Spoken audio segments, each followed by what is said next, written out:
Again, there seemed to be an incentive problem here. You're dealing with the high-cost drugs. You're missing the generics. You're looking for clerical errors on correctly dispensed drugs. The patient never had a problem, but yet the pharmacist was dinged. You know, I'm committed to working with my colleagues to make sure that Medicare is getting its fair share of funds back. There is one word we hear a great deal on this floor. No matter the debate topic, it is bound to come up at least once, and that word is transparency. But there are a few areas in which this concept is more important. You see, transparency saves money and helps markets work better. It helps it work as it was intended to work.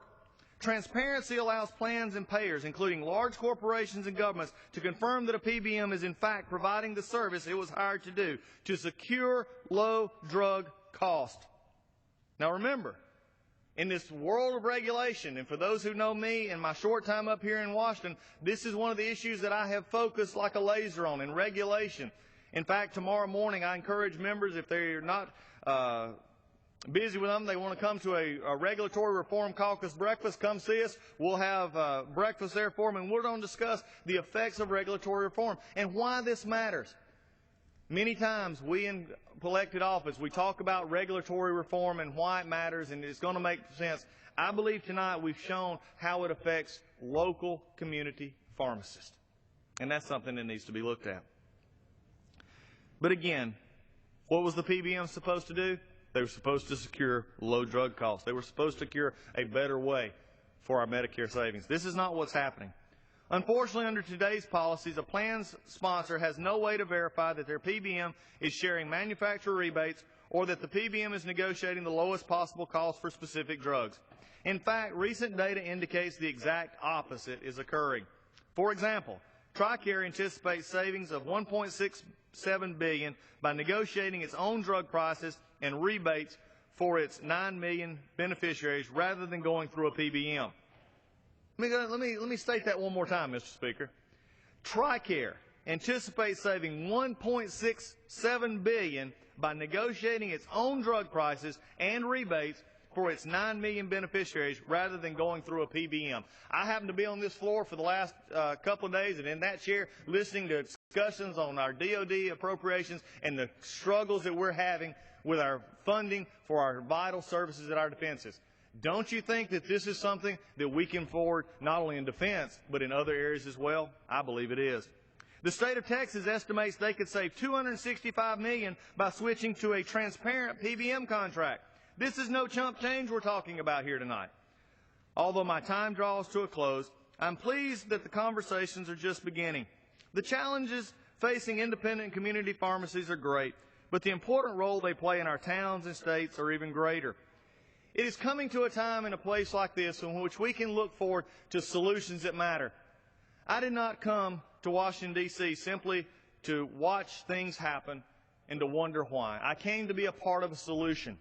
Like you, Mr. Speaker, we're part of a freshman class that came here believing, as I've said before, that this is the place that people still look for to make this country continually the greatest country on earth. That people look for us for solutions and answers.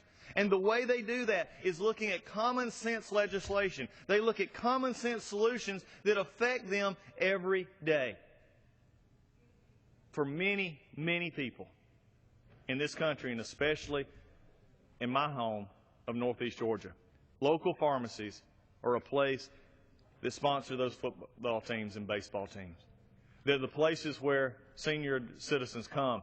And as I've watched many times at the pharmacies that I go to, whether it be my own pharmacy or not, it is the pharmacies that where I watched just the other day. I went in, and a sweet little senior citizen lady, I pastored for 11 years.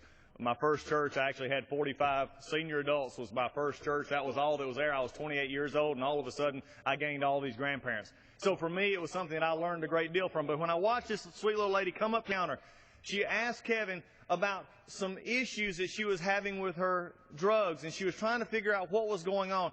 And Kevin took the time to talk with her and explain, no, this is not what's really happening. This is what you need to do, and this is the medicine you need to take. And he took the time to care. Pharmacists all across this country, and I want to make this very clear, this has nothing to do with pharmacists individually. Pharmacists, whether they work in large shops or small shops, community stores to large box stores, are wonderfully dedicated professionals who do a wonderful job. When they, excuse me, they work hard at helping their customers. They work hard at helping those that have come in between.